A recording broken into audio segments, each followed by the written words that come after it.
Jack is here to walk me through all the ups and downs of our recent tasting of whole milk Greek yogurt, or as they call it in Greece, yogurt. Bridget, this is going to be so much fun. I love big stories in the food world, and Greek yogurt is a big story. It went from nowhere, 1% of the yogurt market in 2007, to now half of all the yogurt we buy is Greek yogurt. It's pretty much all I see at the supermarket. It's everywhere. So the first thing is mostly about texture, and I'm going to demonstrate the good yogurt. It's thick and creamy, and you see it was thick enough. Now this looks creamy, doesn't Sure does. It looks fine, but it's not actually thick.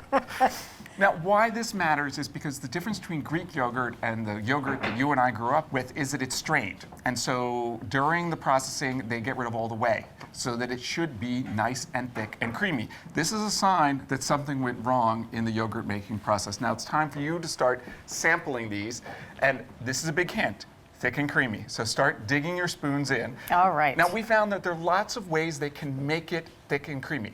They can do it the Greek way, which is to actually strain the yogurt and get rid of the whey. That's very expensive. They need 4 times as much milk to make the same amount of Greek yogurt versus regular old-fashioned yogurt. Wow. So American ingenuity means they have found shortcuts. And they've added things to make it seem like it's thick and creamy, but haven't gotten rid of the whey. And the way you can tell this by reading the label is looking at the protein content. When they remove the whey and the liquid, the protein content goes up. The shortcut is to leave the whey in there and then add pectin. So as you are tasting these, you're going to notice there's some differences. Some are a little bit tangier, some have a little bit more gamey flavor, and I would say within the tasting panel, there was less consensus about this. There was total agreement about the consistency. Any chalkiness is definitely a fault. Any sort of wateriness, that's a fault. So, lots of information. Any Yes. initial impressions about anything that you've tasted here? I've got a barnyard going on down here.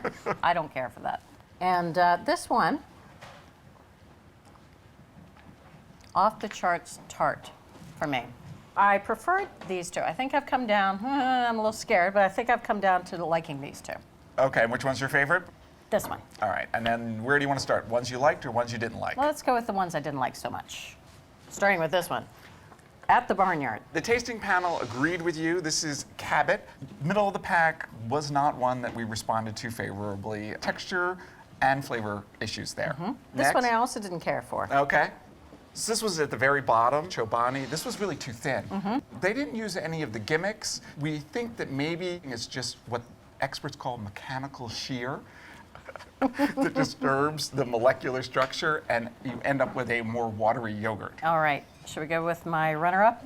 Badoom. Greek Gods, so this was in 3rd place. Okay. It uses a little bit of pectin, which we were not wild about, which gives it a little bit of an off texture, but it was better than others. Okay, and this one I'm hoping is the winner. And you are correct. This is the Faye, the #1 brand in the U.S. The most expensive yogurt that we tested. One container is $8.50. Yes. Because they are doing it the old-fashioned way and using 4 times as much milk to create a small amount of yogurt. And it shows. It was super creamy, nice and thick, very balanced flavor, great texture. You chose the winner, Bridget. Great job. Well, if you'd like to choose the winner, well then go to your store and pick up Faye Total Classic Greek Yogurt for $8.49. It's the Test Kitchen winner.